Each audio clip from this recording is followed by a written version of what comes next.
Media మిత్రులందరికీ నమస్కారం. ఈరోజు మీడియా సమావేశంలో ఎక్స్ ఎంపీ గారు డాక్టర్ బూర నర్సయ్య గౌడ్ గారు మాట్లాడతారు. వారితో పాటు ఈ సమావేశంలో రాష్ట్ర కార్యదర్శి డాక్టర్ ఎస్ ప్రకాష్ రెడ్డి గారు, రాష్ట్ర అధికార ప్రతినిధి జి వెంకటరెడ్డి గారు మరియు మారుతి కిరణ్ గారు, కిసాన్ మోర్చా, నేను సునీతారెడ్డి పాల్గొంటున్నాము. అన్న మాట్లాడు. ఈరోజు మీడియా సమావేశానికి విచ్చేసిన మీడియా మిత్రులందరికీ ధన్యవాదాలు. ప్రత్యేకించి తెలంగాణ రాష్ట్రంలో తెలంగాణ ప్రజలు పరిస్థితి ఏంటంటే పెదం నుంచి పొయ్యిలబడ్డట్టు అయింది.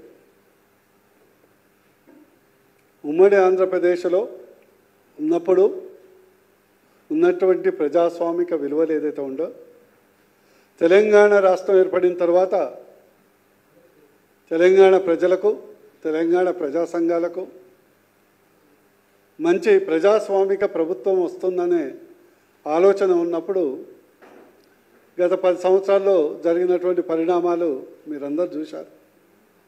అప్పుడు పెదం నుంచి పొయ్యిలబడ్డారు. మార్పు రావాలి, కాంగ్రెస్ రావాలని ఒక అబద్ధపు నినాదంతో కాంగ్రెస్ ప్రభుత్వం 2013 అసెంబ్లీ ఎన్నికల్లో అధికారం చేపట్టడం జరిగింది. ఈరోజు మన పరిస్థితి ఎట్లయిందంటే పెనం నుంచి అగ్నిగుండంలో పడ్డట్లు అయిపోయింది. ఒక విధంగా తెలంగాణ ప్రజలు చాలా బ్యాడ్ లక్. ఈరోజు కాంగ్రెస్ ప్రభుత్వం గతంలో కేవలం మోసపూరితమైనటువంటి అలవిగాని హామీలను ప్రజలకు మభ్యపెట్టి ప్రభుత్వాన్ని ఏర్పాటు చేయడం జరిగింది. వాళ్ళు ఫస్ట్ సక్సెస్ హిమాచల్లో చూశారు, తర్వాత కర్ణాటకలో చూశారు. అదే సక్సెస్ అబద్ధపు హామీలు, అలవిగాని హామీల పునాది మీద ఒక దగ్గర 6 గ్యారంటీలు, ఒక దగ్గర 5 గ్యారంటీలు, ఇంకో దగ్గర 7 గ్యారంటీలు. ఇక్కడ కూడా ప్రభుత్వం ఈ యొక్క అబద్ధపు హామీలతో రావటం జరిగింది.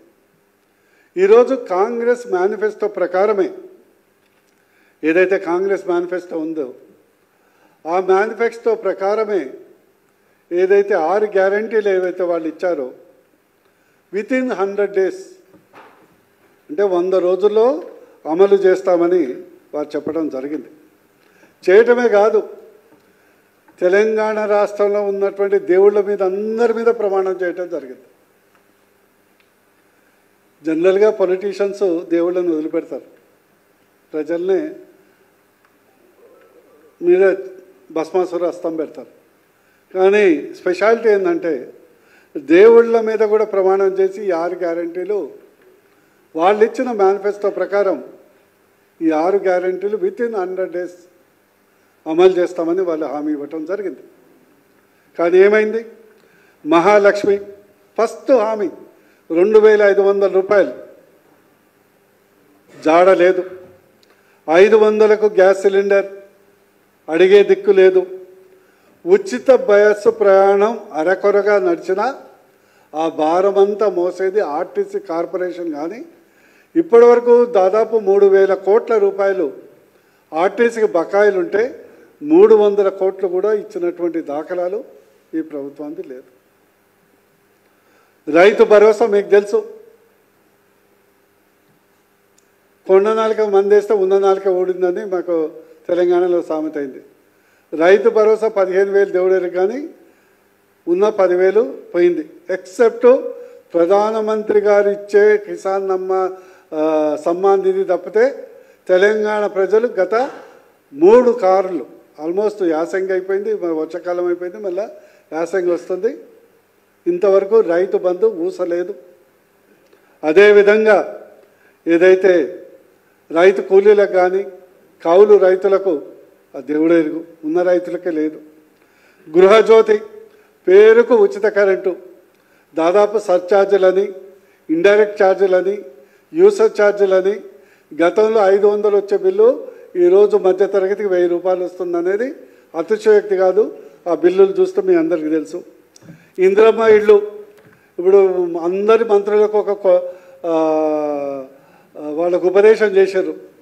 ఒక మంత్రి సంక్రాంతి అంటే ఇంకో మంత్రి ఉగాది అంటాడు, ఇంకో మంత్రి దసరా అంటే ఇంకో మంత్రి దీపావళి అంటారు. మీరు చూస్తున్నారు కదా రుణమాఫీ గురించి. ఇక రుణమాఫీ గురించి అయితే మీకు చెప్పనక్కర్లే. ఈవెన్ 20 to 30% ఆఫ్ ద రైతులకు ఇంతవరకు రుణమాఫీ కాలేదు. పార్లమెంట్ ఎన్నికల ఈవెన్ భువనగిరిలో కూడా వచ్చి సాక్షాత్తు లక్ష్మీ నరసింహస్వామి మీద ఒట్టేసి చెప్పడం జరిగింది. భద్రాచలం పోతే రాముడి మీద ఒట్టేశారు, వేములవాడ పోతే ఆ దేవుడి మీద ఒట్టేశారు. యువ వికాసమేవారు కానీ చేయూత 4,000 పెన్షన్, 10 లక్షల ఆరోగ్యశ్రీ. ఎట్లా ఉందంటే ఇదివరకు తెలుగులో సామెత ఉంది, తినడానికి మెతుకు లేదు కానీ మీసాలకు సంపగింది ఉంది అన్నట్టు. ఈరోజు దురదృష్టం ఎట్లయిపోయిందంటే గతంలో ప్రభుత్వం ఏమీ చేయకున్నా తెలంగాణ రాష్ట్రంలో 10 నుంచి 15 లక్షల కుటుంబాలు రియల్ ఎస్టేట్ చేసుకొని బతికాయి.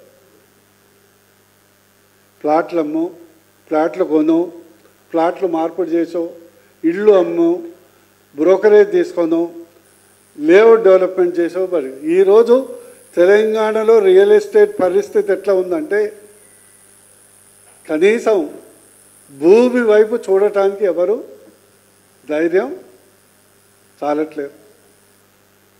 ఈరోజు నిజంగా చెప్పాలంటే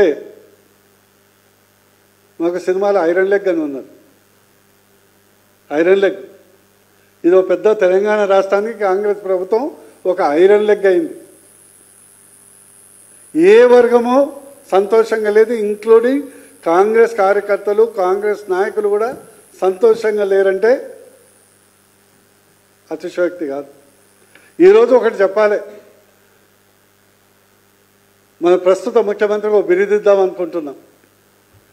ఓ సినిమా వచ్చుండే గతంలో నేను చిన్నప్పుడు ఉన్నప్పుడు, డిమాలిషన్ మ్యాన్, తెలుగులో కూల్చే వ్యక్తి, డిమాలిషన్ మ్యాన్. ఎక్కడ కనిపిస్తే అక్కడ కూల్చుడు. రోజుకు 4 ఇళ్ళు కూల్చండి, నిద్రపోదు. కూల్చుడే లక్ష్యం, కూల్చుడే డెవలప్మెంట్గా పెట్టుకోవటం జరిగింది. ఈరోజు బీజేపీని చూస్తే పార్లమెంట్ ఎన్నికల తర్వాత 4 రాష్ట్రాల్లో ఎన్నికలు జరిగాయి. 4 రాష్ట్రాల్లో. హర్యానాలో ఖచ్చితంగా బీజేపీ ఓడిపోతుందంటే ఎప్పుడూ లేనటువంటి మెజార్టీతో ప్రజలు గెలిపించారు. ఆల్మోస్ట్ 50+% ఓట్ షేర్తో. మహారాష్ట్రలో బీజేపీ పరిస్థితి అటు ఇటుగా ఉందని చాలామంది ఊహించరు. ఏ ఎగ్జిట్ పోల్స్ కానీ ఏ పోల్స్కి అందనంత ఈరోజు ఆల్మోస్ట్ బీజేపీ ఎలోన్ 134 సీట్స్ స్వతహాగా ప్రభుత్వం ఏర్పాటు చేసుకునే కెపాసిటీ అంతా ఈరోజు బీజేపీ ప్రభుత్వం గెలవటం జరిగింది. జార్ఖండ్లో ఓడిపోయినా కూడా ఓట్ల శాతం పెరిగింది. గతంలో జార్ఖండ్ మా ప్రభుత్వం లేదు. అదే జమ్మూ కాశ్మీర్లో కూడా ఓటు శాతం పెరిగింది, సీట్లు పెరిగాయి. మేము గెలిచిన దగ్గర అఖండ మెజార్టీ సాధించాము, ఓడిన దగ్గర ఓటు పర్సంటేజ్ పెంచుకుందాం. ఈరోజు బీజేపీ పట్ల, మోడీ గారి నాయకత్వం పట్ల ప్రజలు ఎంత విశ్వసనీయత ఉందో, ఆదరణ ఉందో ఈ సందర్భంగా అర్థమవుతుంది. ఈరోజు అంతిమంగా ఒకసారి మీరు గణాంకాలు చూస్తే ఈ 4 రాష్ట్రాల ఎన్నికల్లో, అసెంబ్లీ ఎన్నికల్లో కాంగ్రెస్ పోటీ చేసింది. Haryana main party, Maharashtra main party, జార్ఖండ్లో మెయిన్ పార్టీ, అండ్ జమ్మూ కాశ్మీర్లో అయితే మీకు తెలుసు అక్కడ పోయి అన్న చెల్లెళ్ళు ఇద్దరు స్నో గేమ్స్ కూడా ఆడుకున్నారు. అయినా మొత్తం 4 రాష్ట్రాలు కలిపి హాఫ్ సెంచరీ కూడా కొట్టారు. 4 రాష్ట్రాలు కలిపి 50 సీట్లు కూడా దాటలే. అది పరిస్థితి. మొన్ననే ఐపీఎల్ అయింది. వచ్చిన బుడ్డోడు 13 సంవత్సరాల బుడ్డోడికే ₹1 కోటి పలికారు. ఆ కోటేనా? 1,10,00,000. ఈరోజు 4 రాష్ట్రాలు కలిపి, అంటే కాంగ్రెస్ మీద, రాహుల్ గాంధీ గారి మీద పోయింది. ఏదైతే అబద్ధపు అలవిగాని హామీలు ఏదైతే ఉన్నారో, ఈ ఉచిత పథకాల వారు చెప్పేదంతా ఉత్తర ప్రగల్భాలే అని ప్రజలు ఈరోజు నమ్ముతున్నారు. అందుకొరకే బీజేపీ ఎప్పుడెప్పుడు తెలంగాణ రాష్ట్రంలో ప్రభుత్వం ఏర్పాటు చేస్తారా అని అందరూ కోటి కళ్ళతోనే వెయిట్ చేస్తున్నారు.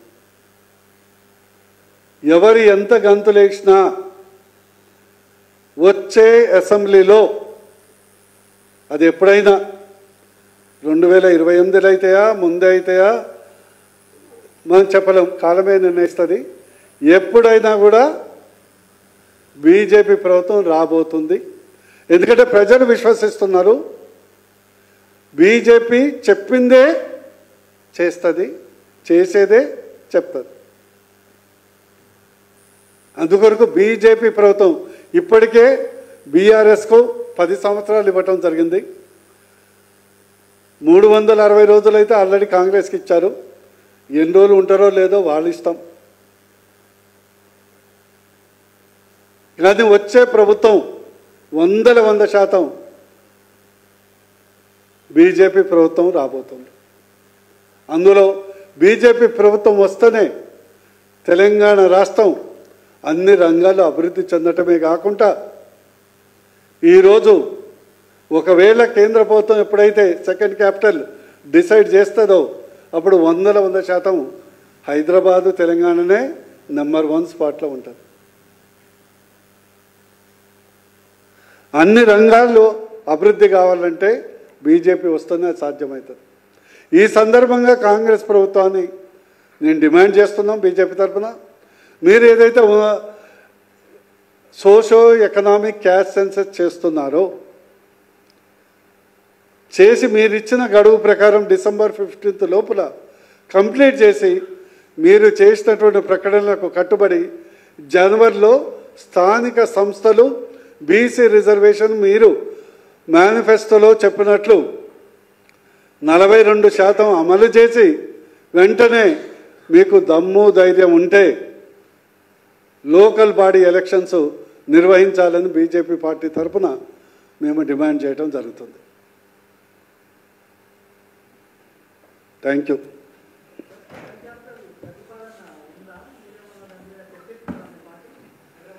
ప్రతిపాదన వస్తే ఖచ్చితంగా మేము పెడతాం, కోరుకుంటాం.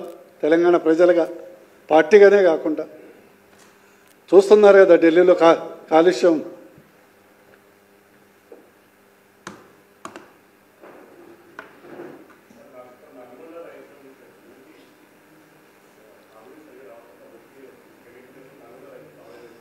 ఖచ్చితంగా చేయాల్సింది మూసి ప్రక్షాళన అనేది ఖచ్చితంగా చేయాలి. అందులో మేము బీజేపీ పార్టీ తరఫున క్లారిటీతో ఉన్నాం. శిలాఫలకాలు ఈ ప్రభుత్వం వేసినా ఆ ప్రాజెక్టును కంప్లీట్ చేసేది బీజేపీ ప్రభుత్వం సబర్బతిలో. కానీ దాంట్లో ఒక నిబద్ధత ఉండాలి. ఫస్ట్ మీరు డిపిఆర్ చేయండి. నెంబర్ 2 వ్యర్థాలను మళ్లించడానికి, శుద్ధీకరణ చేయడానికి చేయండి, అది ఇంపార్టెంట్. తదుపరి పునర్జీవం చేయటానికి అవసరమైనటువంటి వాళ్లకు సరి అయినటువంటి న్యాయము, లాభము, నేను చెప్తున్నా బట్టి న్యాయమే కాదు, వాళ్ళకు న్యాయము, లాభము చేసి ఖచ్చితంగా ఇవ్వటానికి, చెయ్యటానికి బీజేపీ ఏ ప్రభుత్వానికి చేస్తుంది 100% మీకు చేస్తున్నా. ఈ ప్రభుత్వం దగ్గర ఊపర్ శర్వాణి అందర్ పరిశాని, ఊపర్ శర్వాణి అందర్ పరిశాని. మొదట మీ మేనిఫెస్టో అమలు చేయరా, తర్వాత దేవుడి సంగతి. ఈ మేనిఫెస్టో మీరు ఇచ్చారు, ఇక దీన్ని అమలు చేయరాదు. 1,50,000 కోట్లు ఉండే. ఈరోజు ఒక మంత్రి దగ్గర పోయి చిన్నది పని ఉంటే ఇచ్చాడు, డాక్టర్ సాబ్ పైసలు మాత్రం అడగొద్దు, 1,00,000 కాదు 1,00,000 పైసలు కూడా మా దగ్గర లేవని.